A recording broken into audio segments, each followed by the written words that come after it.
Mika est un jeune chevalier et membre d'avant-garde clé de l'unité d'expédition. Calme et modeste, Mika prend au sérieux chaque tâche qu'il accomplit et est capable de préparer d'excellentes rations. Cependant, il ne parvient pas à dissimuler sa personnalité timide et craintive en présence d'inconnus. Détenteur d'un œil divin cryo, il utilise la lance et une arbalète pour picorer les fesses de ses ennemis. Au niveau de ses attaques normales, il enchaîne jusqu'à 5 coups d'arbalète et de lance. Pour ses attaques chargées, il consomme de l'endurance pour charger en ligne droite et infliger des dégâts aux ennemis sur la route. Alors au niveau des compétences, j'ai essayé de résumer de manière assez claire parce qu'avec Oyoyo, on comprend rien avec tous les noms, les appellations des passifs, etc. Donc je vais résumer les compétences un peu à ma façon et chaque mot que je dirai a son importance. Pour sa compétence élémentaire, tourbillon de givre étoilé, Mika utilise son arbalète pour attaquer les ennemis et accorde l'état spirivant à tous les personnages de l'équipe à proximité. Tout personnage affecté par cet état voit sa vitesse d'attaque augmenter une fois déployé. Différents effets se produisent selon la méthode de déclenchement. En appui simple, Mika tire rapidement une flèche qui transperce les ennemis en leur infligeant des dégâts cryo. En appui long, il bascule en mode visée pour tirer un carreau d'arbalète sur un ennemi verrouillé, infligeant des dégâts cryo. Après avoir touché, le carreau s'envole avant d'exploser, ce qui projette des éclats de givre sur un maximum de 3 autres ennemis proches, leur infligeant des dégâts cryo. Pour son déchaînement élémentaire Chant de plumes céleste, Mika trouve la force d'encourager ses coéquipiers à partir de prières de l'ordre de Favonius, restaurant les PV de tous les personnages de l'équipe à proximité selon les PV max de Mika, et leur accordant l'effet suivant. Lorsque l'attaque normale d'un personnage déployé touche un ennemi, Mika restaure les PV de ce dernier selon ses propres PV max. Les personnages affectés par cet effet ne peuvent restaurer leur PV de cette manière qu'une fois toutes les 2,5 secondes. Au niveau de ses passifs, épinglage rapide, l'état spirivant de la compétence élémentaire accorde une amélioration de l'effet localisation dans les situations suivantes afin d'augmenter les dégâts physiques infligés par le personnage sur terrain de 10%.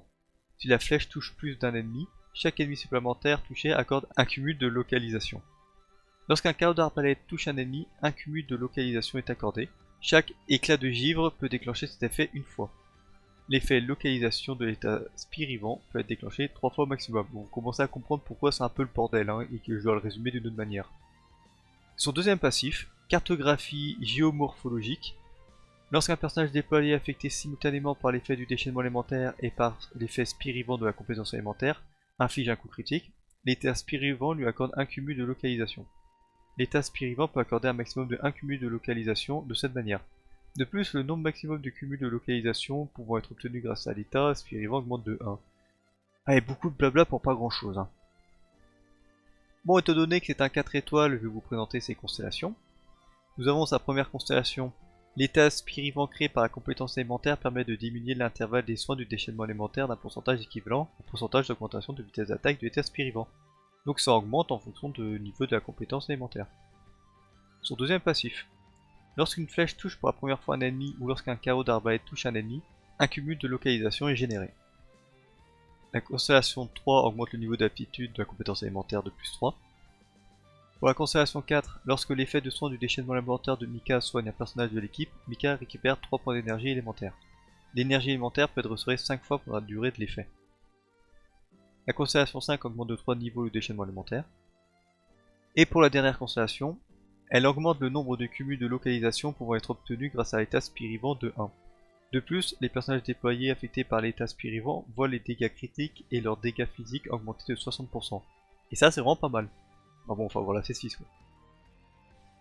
Au niveau de ses armes, on n'a pas grand chose à lui mettre. Alors en termes de 5 étoiles, nous avons la lumière du faucheur qui apporte un bon montant de recharge d'énergie, mais qui a un passif qui est pas ouf. Donner de l'attaque à Mika c'est pas forcément nécessaire. Néanmoins, augmenter sa recharge d'énergie après son déchaînement, ça peut être intéressant. Sinon nous avons la berge de la voûte d'azur.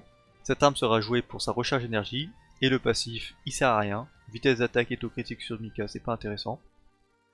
Ensuite en 4 étoiles nous avons la lance de Favonius, qui est peut-être l'arme la plus intéressante sur Mika, donc elle offre de la recharge d'énergie. De plus, l'effet de l'arme permet de générer plus de particules pour Mika et l'équipe dès que vous déclenchez des coups critiques. Si vous jouez cette lance, il faudra quand même essayer de viser quelques stats critiques, ça pourrait être intéressant.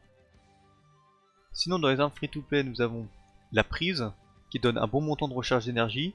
Par contre l'effet qui augmente les dégâts du déchaînement ne sert à rien sur Mika puisqu'il ne fait pas de dégâts avec son déchaînement. L'arme prototype, forgeable chez le forgeron, offre un bon montant de recharge d'énergie, et c'est tout. L'effet n'est pas pertinent. La lance en croix de Kitane, qui est aussi forgeable chez le forgeron, donne de la maîtrise élémentaire, ce qui est pas terrible sur Mika, néanmoins vous pouvez régénérer de l'énergie avec la compétence élémentaire. Si vous êtes en manque de recharge d'énergie et vous n'avez pas d'armes précédemment citées, ça peut le faire. Ou alors partez sur la Pampinoire, qui est une arme 3 étoiles donc facile à raffiner, mais pour le coup le raffinement ne sert à rien à moins que vous vouliez détruire des blobs avec Mika. Cette arme donne juste un bon montant de PV pour une arme 3 étoiles, afin d'optimiser la quantité de soins fournis. C'est tout. Au niveau des artefacts, le full set ancien rituel royal risque d'être son meilleur set, puisqu'il augmente l'attaque des personnages déployés après l'utilisation de son déchaînement élémentaire. Sinon le set palourde, qui en plus d'augmenter le bonus de soins, permet de faire de bons dégâts si vous healez plus que nécessaire. Après le set n'est pas forcément intéressant à farmer, donc je vous le conseille pas à part si vous avez envie de vous marrer un bon coup. Ou alors un mix de 2 pièces de ténacité débile élite et 2 pièces emblème du dessin brisé. Ce mix de set vous permet d'avoir un peu de recharge d'énergie pour le déchaînement et un peu de PV pour le taux de soin. Au niveau des statistiques à lui mettre, alors au niveau des sub-statistiques pour la fleur et la plume, privilégiez la recharge d'énergie pour avoir le déchaînement élémentaire fréquemment, ensuite des PV pour un meilleur taux de soin, et du taux critique si vous avez l'arbre de Favonius, afin de bénéficier de son effet plus fréquemment. Pour le sablier, en stade principal vous aurez le choix entre de la recharge d'énergie si vous en manque, et des PV si vous êtes à l'aise selon l'arme que vous jouez. Et en stade secondaire, du PV ou de la recharge d'énergie en fonction de ce que vous avez pris pour le stade principal, et du taux critique si vous avez la lance de Favonius. Si vous n'avez pas la lance de Favonius, vous emmerdez pas avec le critique. Au niveau de la coupe, une coupe en PV avec comme statistique secondaire de la recharge d'énergie et du taux critique. Et en diadème, vous aurez le choix en stade principal entre un bonus de soins ou des PV alors du taux critique si vous avez la lance de Favonius. Et en stade secondaire, ce que vous n'avez pas en stade principal est de la recharge d'énergie. Au niveau des équipes à jouer avec Mika, nous avons une team physique avec un personnage Cryo en tant que DPS physique. Pour ce rôle-là, nous avons Eula qui fait très bien l'affaire, Rosalia et Kaya. Ensuite, en second personnage, ça sera assez flexible. Vous pourrez utiliser soit un deuxième personnage Cryo orienté dégâts ou un peu plus support comme Layla ou Diona, même si Diona n'est pas forcément intéressant puisque Mika soigne déjà. Un personnage électro pour venir appuyer le deuxième personnage électro que je citerai plus tard, ou alors le Zong pour son shield, ou Yunjin pour le boost d'attaque normale du personnage. Couplé avec la boost de vitesse d'attaque de Mika, ça peut être intéressant sur des DPS physiques. Et le dernier personnage sera un personnage électro pour faire la réaction de supraconduction. Pour ce rôle-là, nous avons Fischl, Yaemiko, Raiden Shogun, Lisa aussi peut faire l'affaire, et Shinobu, même si Shinobu apporte du soin et ça risque d'être peu pertinent. Sauf si vous jouez le set pas lourd, dans ce cas-là Mika pourra générer une bonne explosion avec le passif du set, mais vous faites comme vous le sentez. Sinon, une autre type de composition physique avec cette fois-ci un personnage physique électro. Donc pour jouer ce rôle, nous aurons Razor, Fischl ou Ketching. Même si Ketching je ne conseille pas trop parce que si vous faites votre compétence élémentaire, vous infusez votre arbre en électro et du coup vous avez plus de bonus de dégâts physiques. C'est con, donc faut pas utiliser sa compétence élémentaire.